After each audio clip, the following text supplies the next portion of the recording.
আড়গুয়াল party অফিসে দেখা গেল একদিকে জননেত্রী মমতা বন্দ্যোপাধ্যায়ের হোর্ডিং, আবার একদিকে অভিষেক বন্দ্যোপাধ্যায়ের হোর্ডিং, মাঝখানে কালীমা।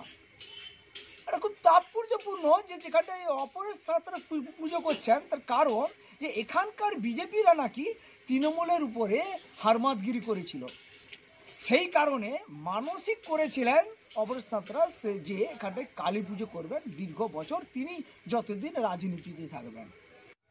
না, সেটার একটা ইতিহাস আছে।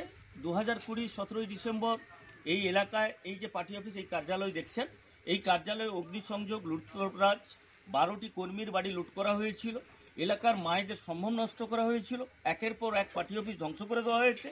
যে সন্ত্রাসের বাতাবরণ তৈরি হয়েছিল, তৃণমূল কংগ্রেসের কর্মীরা ভয়ে প্রাণ বাঁচাতে ঘরছাড়া ছিলেন প্রায় 4 মাস। বাংলার মানুষ তৃতীয়বারের জন্য মুখ্যমন্ত্রী করেছিলেন মমতা বন্দ্যোপাধ্যায়কে। স্বাভাবিকভাবে এই এলাকা উন্নয়নের পক্ষে আবারও ফিরে এসছে, আমরা মানুষের কাছে পৌঁছতে পেরেছি। তো সেই কারণে যে আগামী দিনে যাতে এই এলাকার মানুষ সেই সন্ত্রাসের বাতাবরণের মধ্যে আর না পৌঁছায় এবং যাতে মানুষ সুস্থভাবে জীবনযাপন করতে পারে, মানুষের অর্থনৈতিক জীবনযাপন যাতে শ্রীবৃদ্ধি ঘটে, তার জন্যই আমরা মায়ের কাছে সেই আবেদন জানিয়ে আমরা 2021 থেকে সেই পুজো শুরু করেছিলাম, আজকে 3 বছরে পদার্পণ করছি। সেক্ষেত্রে অপরেশদা একটা খুব